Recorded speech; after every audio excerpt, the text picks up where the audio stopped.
our next panel's topic, No Power to X, No Party. Okay, so this panel would be moderated by Ivars Starikovs. Ivars, yes, please welcome on the stage. He's the member of the board in Hydrogen Europe and also part of Latvian Hydrogen Association. Is that correct?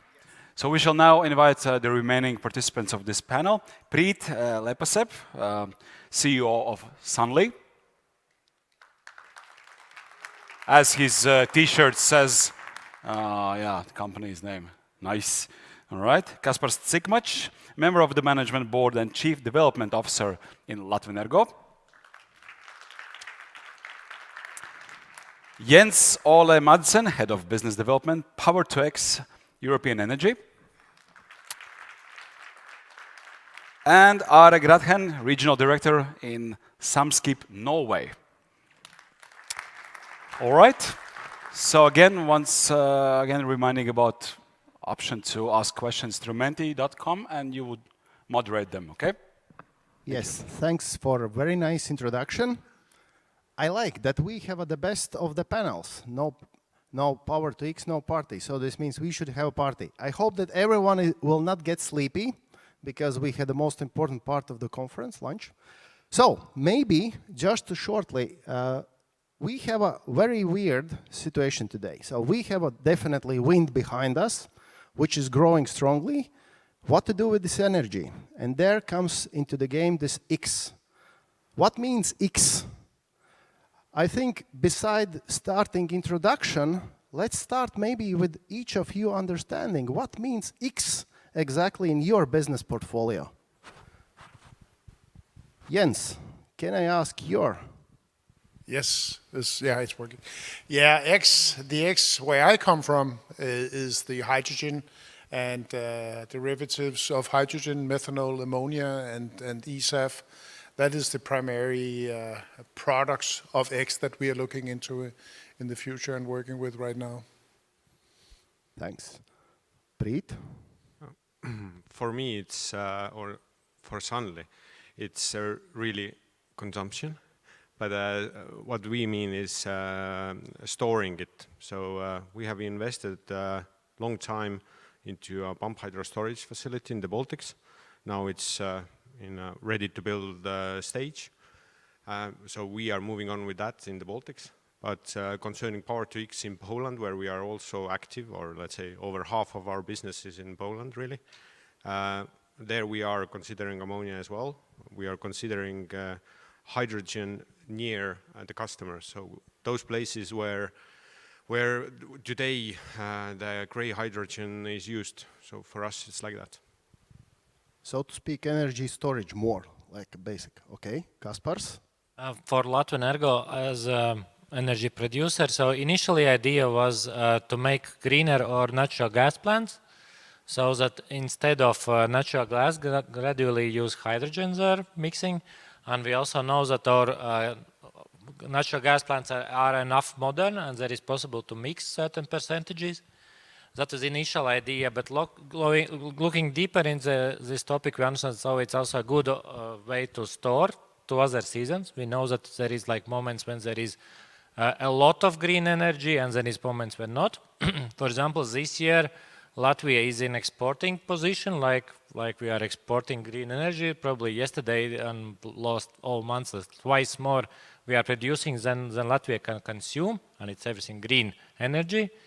So, but that will not be the case probably in August or in autumn. So we really need to store it somehow so that we can use it in autumn. And also another part of X is about transportation and all other areas where we could use it. We are developing our e-charging network, but that is just early beginning. So there is way to go to also to make greener other industries like heating, transportation, and industries. Are? Yeah, I represent Samskip. We are a global transport and logistics company operating trucks, trains, ships across Europe. And for us, X is exactly that. It's X. It's unknown. What we do know is that we see an increasing demand from our customers, the users of our transport services, that it needs to go not only green but sustainable. And first of all, we just need to reduce our consumption in general, and then we need to turn it into green. And when we don't know what X is, then the key for us is to be adaptable and as flexible as possible when we are now about to basically construct new assets. And not knowing what those assets will be fueled with in the future, the only thing we can do is to keep it, as I said, flexible, and hope that the gentleman besides me here can give me the competitive and most green solution in the future. So to speak, we have, I would say, both sides, provider and end user. And this is a very important dialogue what need to happen all over the time. First of all, to understand where is coming efficiency, emissions, and of course, it should be price driven. Because at the end, nobody is ready to pay over costs. Of course, it sounds good. But therefore, do you have in your portfolio already today something from this X, something touchable, or it's still yet on the paper? Preet. Today we are building, let's say, in the Baltics against the market usually. So I think there is a certain time when this will be over, and and Sanli also thinks that it will be over earlier than the forecasters are saying that it will be. So we will have, let's say, for solar this year and maybe next year, and then it's very hard to finance. And so the problems I have already started. So if you look at the levelized cost of energy due to grid cost going up, it's for solar it's also increased. And if we look at the German auction or Polish last auction, then it shows that that levelized cost of energy for wind and solar both have increased, and mainly due to the grid costs. Because at the same time panels prices are going down, and the facts are also there as well. And in the long run, if you don't have the story in the Baltics that where do you put electricity, you don't have the consumers, or you don't have the storage, then the question is that if we look at the prognosis to 2030, it's, for example, in Baringa's model, it's 7,000 megawatts of new renewables, and by 2030 it really means that 2,000 of it will be more or less all the time switched off, because we don't have the possibilities to put it anywhere. So talking about exporting, and here I'm talking without any offshore projects. So all the offshore that is addition there, whoever is a big offshore believer in this, let's say, next 10 years that it will come, then this is the challenge for everybody. So what we a long time ago started to do is basically the pump hydro storage facility in Baltics. So it's 500 megawatts of capacity, and it's for 7 hours today. But we have invested it, or we have designed it so that we can increase the capacity of it. So it's a quite big consumer for us at least, and also other investors who are involved. It's built so that there is 3 Francis turbines there. So there is a huge potential. So whoever wants to have opportunity or a big consumer in Baltics, then our project is there to help you. So this is how we see, at least in the Baltics. And I think the first very good remarks were that we have to be efficient concerning consuming. And I think the next thing is EVs that are coming, and the batteries on the grid. I think when there was this discussion about market against market, then I haven't seen how the market really works. So being such a long investor into storage in pump hydro, it shows that you just put those very, let's say, if there is cheap hours, and if you have such a big, let's say, a producer, when there is no product on the market, then the prices will go down on that hour as well. So these kind of issues. So it's there has to be a separate market for batteries and capacities and power for X. So there has to be, otherwise, let's say the market price won't work. So The to smart speak, price. this is something what is missing on the market, energy storage as a service. Okay. Yes. I think this is definitely a good suggestion. Kaspars, please. Mentioned the problem about there might be not enough wind because like for hydrogen or any storage, you need to calculate working hours. So, and the issue is that if I also did different kind of modeling, and we see that probably 7,000 or maybe 8,000 megawatts additional renewables is not enough to have enough working hours, enough low price. It's probably crazy bad news for wind developers and solar developers.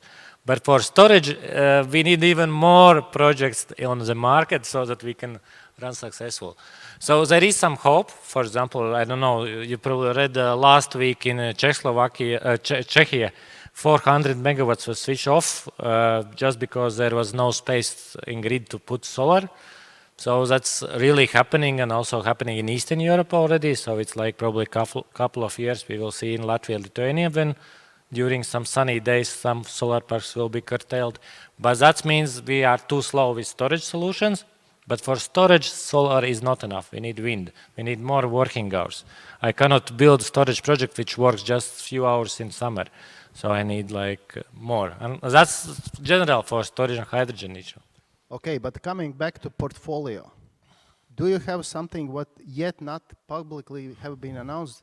Do you have Latvenergo something in your pockets? Hidden for? We're working on hydrogen projects probably like more than 3 years on the research phase. This year is when we are moving from research stage to more like defined projects.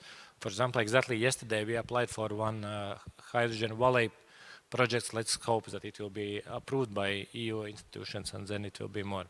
But most important that you are doing your homeworks. That's the good message. Jens, any comments? Yeah, we have done our homework and we have started, which means that later this year we are producing the first e-methanol in the first plant in the world today. It's 32,000 tons of methanol that you will be able to run your ship on, and it's based on our own power generation. It's based on CO2 from a biogas plant, and I think we've made something like 95% of all the orders, and construction has already started. Apart from that, we are also constructing a hydrogen plant that's producing hydrogen based on our own turbines right next to the port of Esbjerg. The port of Esbjerg are using part of this. Industrial users are also in the market. And I would say generally what we're seeing is that there is a strong drive for doing this, exactly like what you're doing, and that is driving the market very much. So I also see that we're storing energy. We're just storing energy in either hydrogen or methanol, and the methanol can be actually shipped all around the world, and that's also why we are seeing projects not only in Denmark but here. The Americas, we're seeing a lot of projects. So this market is already moving very much driven by the shipping industry, which have taken some very big steps already. Of course, the customers of the shipping industry is part of that drive as well. So we're very happy about what's going on, and we see this moving very fast also in the future. But at the end, if we talk about this power to X, we have two components. One, of course, is power, which most of the cases will be hydrogen. But then this is just the first step of acquisition. Then we have another part, CO2.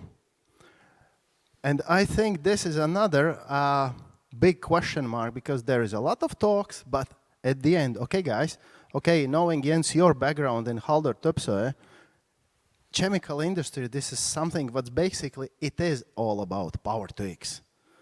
To create synthetic compositions from that what was at one moment maybe waste or driven by the different reasons why. But this is the... Have you had already something done with CO2 part? The CO2 is a challenge. It's a challenge everywhere, and that's one of the reasons why it's a big focus for us wherever we go out.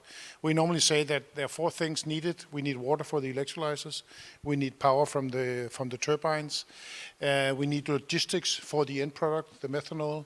And then we need the CO2. And that's why when we're going out in the world, we're looking for this basically as one of the first things.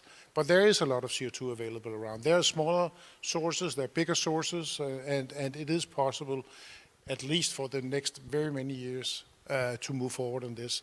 And that's also why, I mean, we're not talking 2030, we're talking 2023 when we have the first production, and the next projects will also evolve in that speed. So basically, we cannot wait to 30 to get the first power inland. We need more before. But you need green CO2, not? Yeah, green CO2, biogenic CO2. Biogenic CO2. There are many sources, biogases, waste incineration plants, and things like that. You're seeing a lot of ethanol production in the U.S. So there is available CO2, and at the end, we can get it from the atmosphere. So, concentration. so to speak, another part of X, which is unknown. Basically, X, Y, Y, Z. Everything is hidden behind this X. There are a lot of things that needs to come together. There's a lot of moving parts, and I think that's also what we have seen today in terms of regulations and all these things. These things has to come together in order to realize this transition that we are in. But I think we're taking a very big step and brave step to go in this direction, and the market has shown that it's actually there, so we can do it. Ore, what about your homeworks? Yeah, I mean, the question of concrete what we have in hands today. And I think what we have in hands today is exactly what we do today. And the cheapest and most sustainable way of reducing emissions is just to do less or try to emit less from what you do. So that's the first step. And secondly, that's not enough. So we have just recently, as Samskip, ordered the world's first, I think, container ships propelled on hydrogen. They will be delivered in Q3 25 and Q1 26. Then propelled with either compressed or liquid hydrogen. And it's not because we have then decided that the X is hydrogen. It's simply because we have looked at the trading pattern that we are deploying these ships, which is then in Norway. And Norway is, as you know, very much forward-leaning towards hydrogen. So we have said, okay, for the Norway trade lane, let's look at hydrogen. When we look at Iceland, or when we look at UK, or when we look at Baltics, we need to take a different approach. Then maybe the X is something else. So we are sort of trying to adapt each trade lane and each market, each corridor, towards the most sustainable X, basically. So to speak, then, you together with Kaspars or Preet, you can create your own zero-emission climate-neutral corridor and stimulate it. Exactly. And again, driven by the demand from a market that is basically us as people. You know, we want this. We want to be able to look at the Coca-Cola can and see, okay, so much sugar, so much CO2, basically zero. That's what we want. But we don't want to pay for it, right? So that's where the challenge is. But when we order the ships now, they have a lifetime of 20 to 30 years. Normally ships do that. And in order to, people were talking about a business case here earlier. It's a very tough business case. So our answer to that is to keep it flexible so that the ship can still live for 25 years. However, energy sources may change on the way, depending on which market you are in. So that's, I think, key. But the first of all, we cannot continue to waste energy like we do today and just turn it green and think that that's sustainable. First of all, we need to just reduce waste, reduce energy consumption as such. Then maybe it's affordable to go to these machines behind us here. Thanks. As long as all of you are coming from own countries, so to speak, do you have some specific comment? What is about, because anyway, legislation is the first key point. Do you have some quick insight about situation? Do you have enough government support with initiatives or market regulation? Because today, I think this is a bit nonsense that energy market regulation is changing on all EU level. Energy market, gas grid market, so all this is on change process. And national legislations are following afterwards. But for you as a key players, you are following the front runners. Do you have some hint or comment what is situation there? And maybe even some advice? You asking me? To everyone, but please. No, I think what the EU and European politicians have been very good at communicating is that if you do nothing, that also comes at a cost. That and if you put those figures that we have on the table from EU perspective right now on what you have to pay to continue emitting CO2 and greenhouse gases in the future, it's more expensive not to do anything than to actually build those ships right now. And we just have to have faith in those politicians that they will actually carry through those penalties. Because we are and will be competing with fossil fuel for decades to go. So I believe more in punishing those who doesn't do anything than to incentivize those who does. Thanks. Jens? Yeah, along the same lines, I think it's important that the regulation is in place and it's as global as possible, because you are actually competing on a global market, so that is important too. And also what we've heard today is regulations on wind and all that also needs to come in a speedy manner in order to move these projects there, because everything is moving so fast now, so we need to do it now.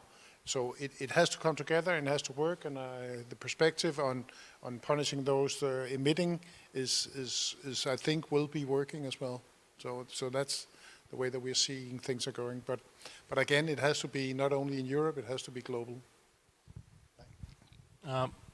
Probably for developer like hydrogen production, it's generally difficult to really believe that there will be market in like in Baltics in 2030. There is not so much hydrogen consumption currently in Baltics, so that means you should blindly believe that there will be market, it will be created, it will be there. And there will be definitely time gap, even if, like, let's say we launch our first electrolyzer year 25, okay, who will use it? Okay, good that in Latvian Ergo case we have our own plants where which is I call it Plan B, where we will definitely consume it. But for anybody else, so there is missing this future market. Another part is what I mentioned, there is missing probably this working hours. We know that there will be probably in year 25 too much solar energy, but not enough wind still. Wind might closer to 2030 will be just enough. So that means again it's not enough working hours for the capital expense of electrolyzer in Excel. That means there is time gap where we really need some kind of support from EU in one or another ways, which is difficult topic. As we discussed in Latvia, we probably like state support for energy. It's not good topic. But for hydrogen to really start, it will be difficult without any support, one or another. So I'm a huge believer of targets, and obviously there has to be some kind of mechanism how to push out however we are using or producing the energy today. So I'm not a huge believer into this kind of thinking that somebody comes from the state and says that I'm here to help you, because I usually, and the past has also shown that every time this happens, something will fail. So concerning hydrogen, it's the same. There is a huge task to move the hydrogen market, global market, from gray to green hydrogen. If you look into the Baltics and the three countries, Estonia, Latvia, and Lithuania, and what the market, hydrogen market there today is, then it is small. So one thing, okay, we can cover that, but what will happen thereafter? And there are in the Baltics there are many other solutions. So one of the solutions is that for example, in Estonia, we haven't supported much EV transportation. We have a grid system, it's old, or let's say charging system, it's old, everybody is now competing, trying to do something, it doesn't really work. It's not user-friendly, unfortunately. But people are still buying EVs today, and the market is coming, and it's a very good example. I think it's like, if you look back 3, 4, 5 years, and what happened with solar in general as a technology, it was unregulated. In EU, so if you look every like environmental impact assessment, whatever documentation, there was none. In the Baltics, there was possible to do huge projects, huge meaning 100 megawatt solar park within a few months. So it shows that whoever says to me that there has to be a regulation, look solar.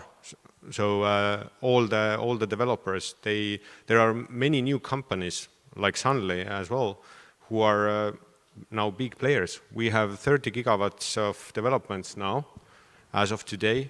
We obviously want to build 5 out of it with the next 5 years.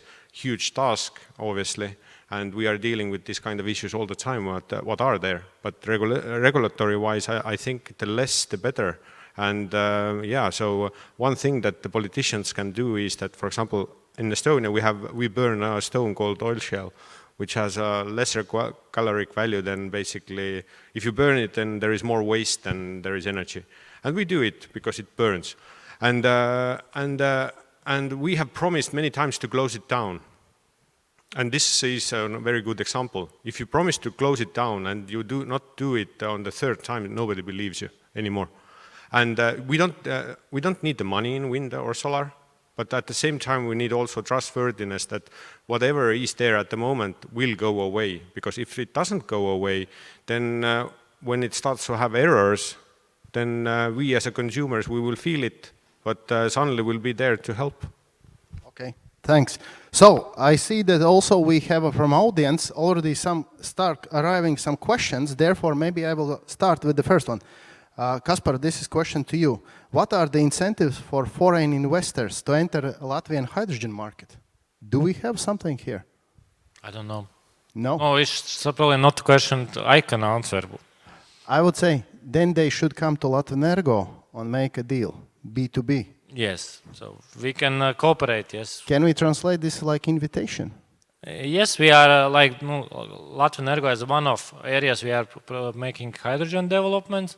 So we are looking for partners to cooperate. There was, I think, a very good initiative also started last year in Latvia. In November, Latvian Hydrogen Alliance.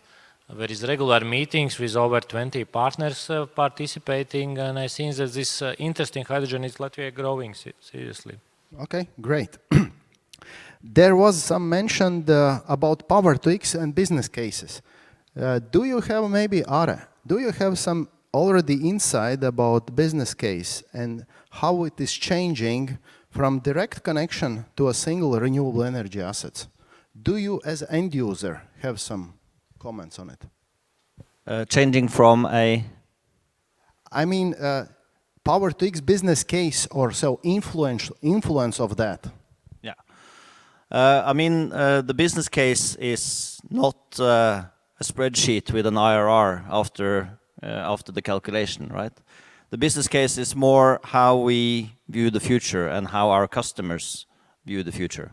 And we are heavily exposed towards the consumer market in particular. Our main customers are retailers. They are strong brands that we all know as consumers. And it's basically coming from their side that, I've even heard the statements from high-ranking people in these companies that if there is a emission-free solution next to an emission solution, I have no choice. I need to go for the non-emission solution or the reduced emission solution.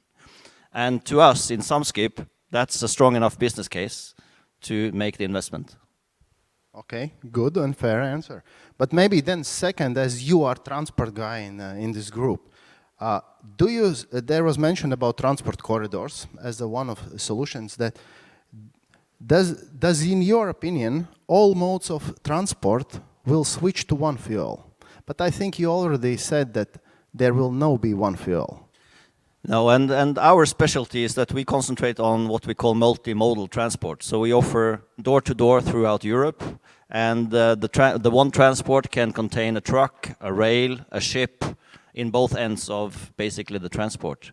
And it's only when we have converted all of that into emission-free or emission-reduced where we can actually truly sell a green product to our customers.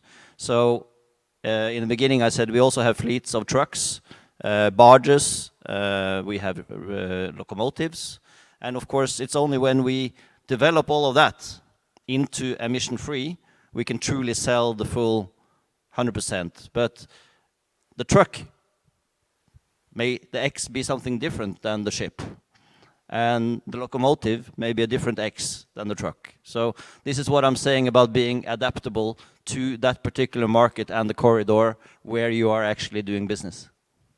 So to speak, from one side, X means your attitude, how you are treating energy, kilowatt hour or megawatt hour produced, and whatever option it is given to end user.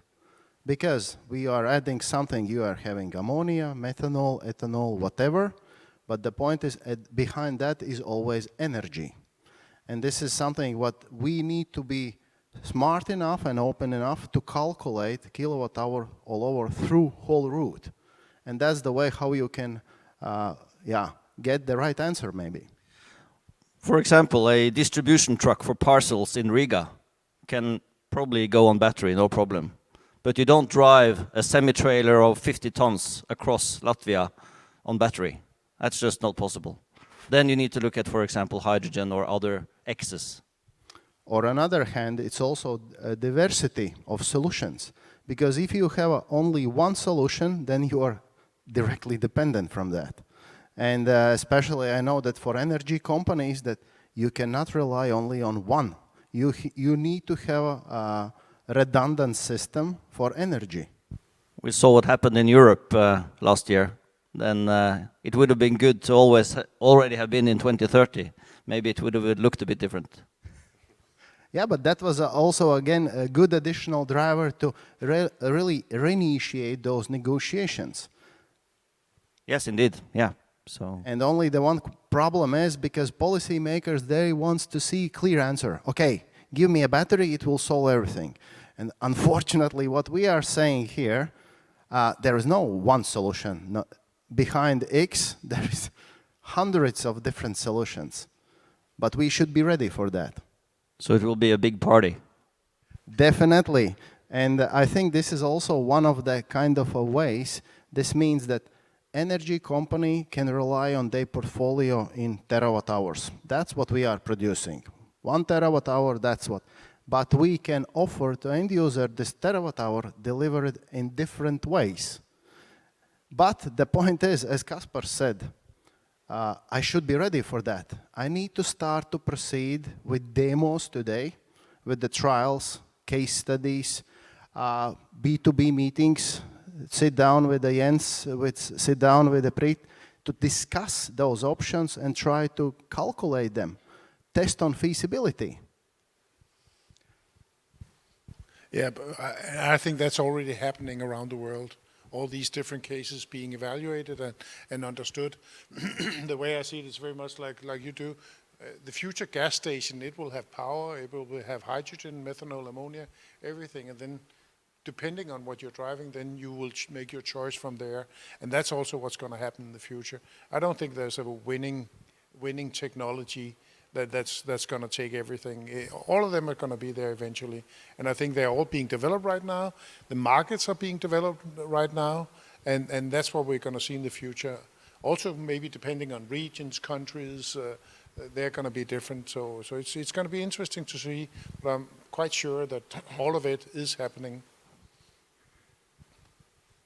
Innovation is all the time there. I think we will not see that all the fuels are in all the stations. And what I mean about it is that through innovation, obviously, the world will evolve, and we will be in a moment where hydrogen will be there. And I really believe that part of the story as well. But we have to all the time see this kind of very, let's say, there are usually some kind of huge impacts. It's like when 100 years or more than 100 years ago or 120 years ago in New York there was only horses, and 10 years later there was cars, and they were usually combustion engine cars, and at that time also there was different technologies that were competing with each other, but one was chosen by the customer. And the question is that customers, they don't lie.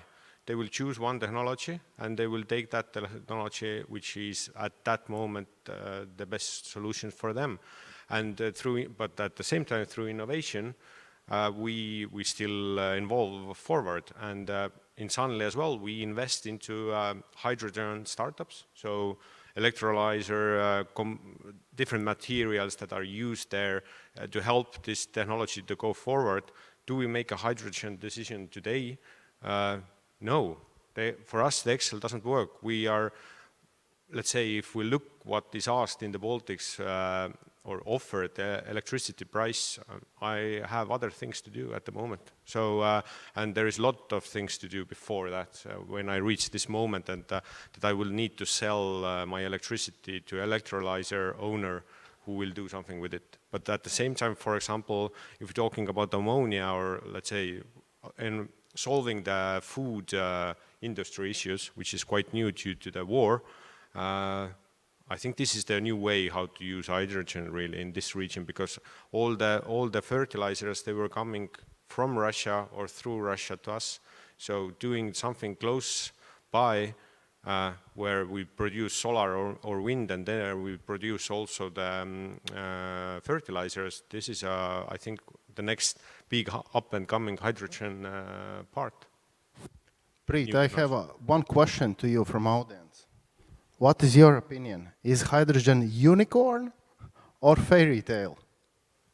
It's not, let's say, if we compare it with solar, for example, or EVs, they will be this kind of 10x technology.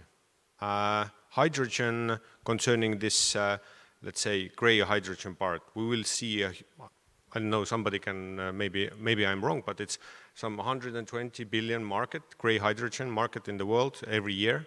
And I think there's a lot to do. So basically, if somebody comes to me and says that he wants to go or she wants to go into hydrogen business, please go. There is a huge market. You personally can do 10x, but the market itself is not growing in this kind of rate. So this is what I believe today. So as an innovation or startup investor into innovation, we are investing directly into these startups. We see them fail, we see them proceed with their ideas, and we are totally supporting it, but not making decisions today on basis of that. Good answer. Any comments? No, like any storage is like, we know that like to store energy, there is different ways, and none of them is the best. We know that batteries is for very short term, then we go longer, there can be somewhere compressed air, compressed CO2, and somewhere there is hydrogen and water also. And each have a separate role, the same as we discussed for cars, could be that for energy. Another topic what was discussed in previous panels is about how we will export energy. If in one day really in Baltics will be too much energy, and we know there is able to produce like 20 terawatts or more, then one option is to build grids to Germany or Sweden, which is definitely needs to be done. But another is probably also we can export it in way of ammonia, hydrogen, or other way. So, and there is still alive, I think, idea about hydrogen backbone. I don't know, Ivars probably knows more about that. No, I would say, it should be on agenda, because one or the other way, what I appreciated, one of the summaries, what I hear, that you need to be ready for that, so to speak. Do not exclude this from acquisition before decision. Give engineers an order to calculate solution, so to speak. Because as you said, Kaspars, energy in megawatt hour storage, okay, or Preet also. You have your experience in hydro. You know the calculations, but let's give an order to engineers, calculate. Does there exist any other alternatives? And then calculate necessary infrastructure to that. And then we will see, okay, here it is. Yes, it is possibility. Yeah, and also those engineers should also look at how we can limit energy consumption first, right? It boils down to how much energy do you use per person transported, per ton transported, or per ton produced. It's the amount of energy that we use. That's the main driver. So yes, hydrogen or green fuels can be more expensive as long as we are able to find a solution on using less, right? So that's, I think, those same engineers should do that before they look into the technical part, because that comes for free. Yeah, but when we speak about energy efficiency, we should think about energy as energy, not only about electricity. For example, in transportation, we know that electrical cars are like 3 times more efficient than internal combustion. Exactly. So similar also could be in heating. But I think that's exactly it. That's what I'm... Energy consumption all over the place, not only electricity, all over the place should of course be considered. But I think there's a lot of moving parts right now. There's a lot of innovation going into it. A lot of engineers are working on coming up with better solutions. So I think some of the solutions, not only in the technology itself or how we structure entire projects all the way from wind through to production of hydrogen or whatever, is going to be different in just 3-4 years or something like that. 5-6 years back when I was sitting in Topsø, I was saying no to these projects because I said, this is never going to happen. Nobody is going to pay for this. And now we're sitting here. I have never seen a market develop so fast, commercialized so fast, anywhere else in the world. So it is happening. And just, let's say a year ago, I was thinking, oh, this is something that's happening in Northern Europe or coast of the US or something like that, where people are maybe have a higher willingness to pay a little bit more. But this is happening all over the world. We're looking Asia, South America, all over the world. So it is happening. Can I summarize just maybe one of the sentences? If we have energy available, I don't care, is this green electron or is this green molecule, as long as it is delivered in most sufficient, efficient way to the end use. Was there added on the way nitrogen, maybe CO2 or whatever, just to get this delivery done? At the end, that's what matters. Yeah, most people don't know the difference, except for some more than average interest, right? But I've driven personally a electric car now for 4 years. I am, over the last 12 months, I probably spent more money on charging that car than I did fueling my former petrol car. But how did I get the cost down? I drive slower. It takes 5 minutes more, and then I spend the same as before, but it's electric. So and how do we save on electricity bills in our house when the price is here? We shower less. Okay, so this is the thing, and that's what the consumers can actually grasp. Not about what kind of what kind of way it comes in, but just reduce consumption first, and then we turn it green. Okay. And one more comment about what we could do differently, demand response, and I think one thing is regulation. So if we look in the Baltics, that's more in details than, for example, in Estonia, how we calculate if you would like to have a capacity to connect, let's say a producer, then it's done so that for solar and wind, it's still done so that it can produce 24/7 this megawatt there in the grid. And it's crazy how much metal you need to do all of this. And usually what I say is that, for example, in the Baltics, there lies around, for example, in Estonia, one Auvere power plant, which is 300, somebody can, I don't remember by heart how big it is, 300 megawatt, let's say. It's basically the yearly consumption of this can be covered by demand response. Just telling customers to shut down in certain minutes where, I don't know, we had the experience last year where only like 10 megawatts put the 1 hour price over 1,000, and then over 2,000, 10 megawatts of consumption. If somebody would have paid even 1 million to those people who to just switch down these megawatts, all the society would have been paid less. So these kind of things, it's not related with money at all. It's related with stuff we have decided how we do it, how we calculate the grid, how we calculate different stuff for it. So demand response first. So there is a lot to do in this this saving. It's not saving at home. It's saving also in the grid. So what the grids are also doing.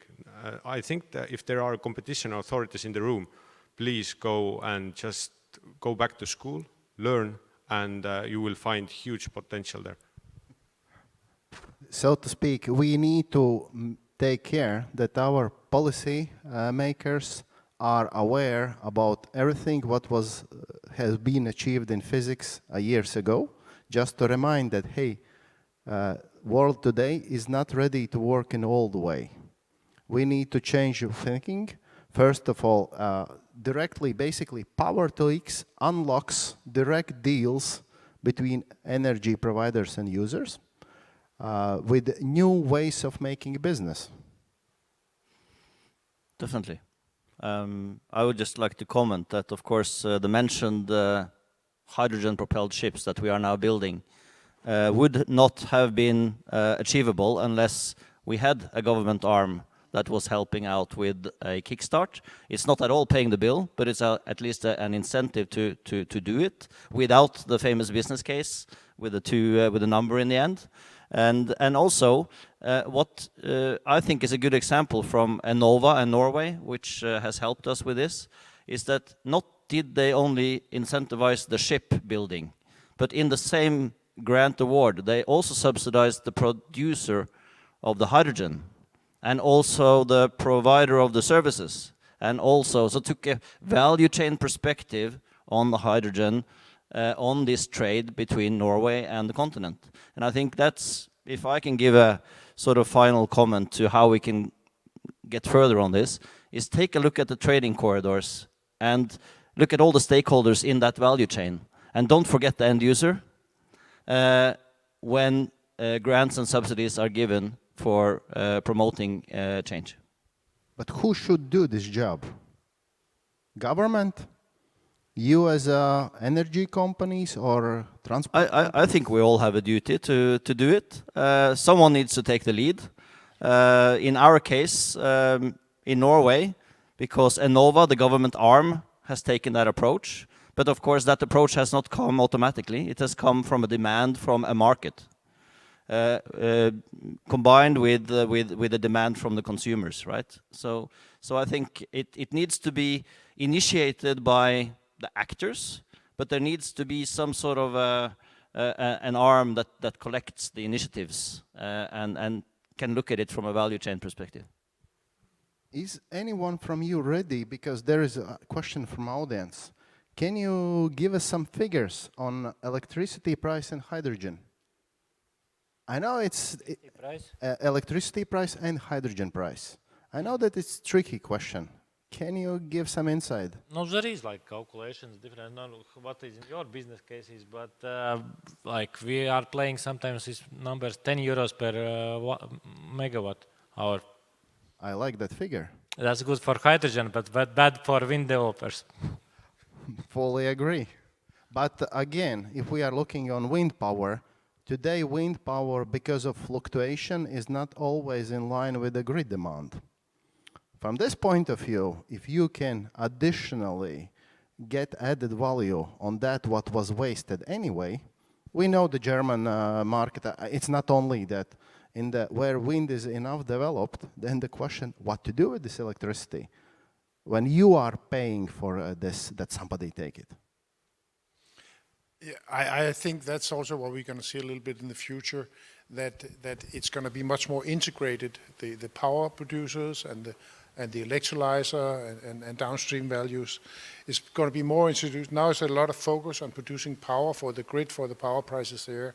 But if it's an electrolyzer, maybe the design should be a little bit different, optimized a little bit different. And we haven't seen the last of it yet, because there's a lot of revolving parts in terms of what are the capex of the different units. So there's going to be some changes, I'm sure, driving down the cost of the end product. And right now the end product for a wind farm is power. But actually, when you're looking forward, the end product is not power. It might be hydrogen or it might be something else. So that's going to be part of the business model going forward, as I see it. Maybe just a comment, but from this point of view, Kaspars, you asked about hydrogen backbone. In that case, hydrogen backbone, let's treat it as a cables, so to speak, where you will inject your energy, and then in that case, throughput of the pipe, as long as I remember, physics is at least 5 times and more sufficient from even cost point of view. So, and from that point of view, we can have redundant energy supply for a market as itself. Because then if we have cables for electricity, green electrons, and pipe with a green hydrogen, we have whatever happens with one system, we have a redundant energy supply. Does this sound reliable? Preet, comment? No. No. Agree? Accepted? Sold? I'm just saying that the analysis for hydrogen, the main problem is that when you start to transport it, I totally get, for example, shipping industry, because the gray hydrogen business are imports, the ships are imports, and they are going to port. So totally understandable. Concerning greed, please just, somebody has to tell me which is the most efficient way how to use energy. For my understanding, it's producing it from renewables, put it into a grid and a cable, the efficiency, and then at the end there is an electrical motor. So if we need to have the hydrogen separately, so there are businesses where you need to have it. The fact is there. It's not like, again, ammonia, everything. There are many things. The good quality of hydrogen is that it burns. So stuff that needs to be burned, so it needs it. So in that sense, but whenever you start to transport the hydrogen with trucks or whatever, it's very costly. So the physics doesn't work there, in my understanding at least. So I don't liquefied hydrogen, what is the minus temperature of it? 600 something. So what is the loss of that? So I don't know. We are at the moment in the situation where there is no no energy to be produced. So in that sense, when we in one moment reach the point where we have, I don't know, 3-4 times more produced energy than we have consumed, then we could do it. Maybe just quick last question, because we are really coming to the end. I hope that audience really enjoyed this exchange. Do you have just a short your idea what would be in closest 5 years, 2027, 2030, in this perspective, what would be this from Power to X menu? What would be, in your opinion, the closest to business case or self-sustainable things as end use? As I said in the beginning, I think being adaptable and being able to maneuver depending on geography, depending on economy, depending on trading patterns and market. Just don't lock yourself into one. Keep the X alive, basically. Yeah, and I also think there's going to be, the market is going to evolve still. It hasn't matured by far yet, so you need to be able to adapt to the market going forward. That's for sure.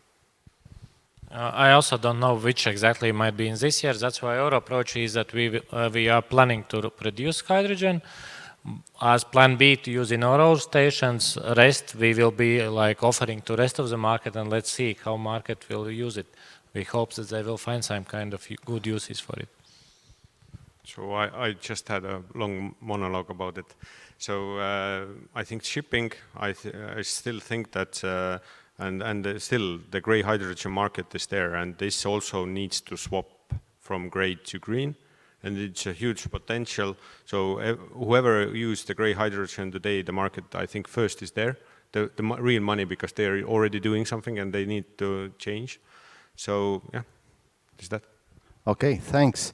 Maybe just to summarize, I would like to say here on stage you see the sample, how to make the X or hydrogen all that alive. So this means have by one table energy provider and end user. And then you have a lot of different options to find the best, most efficient way to find solution. Thanks a lot.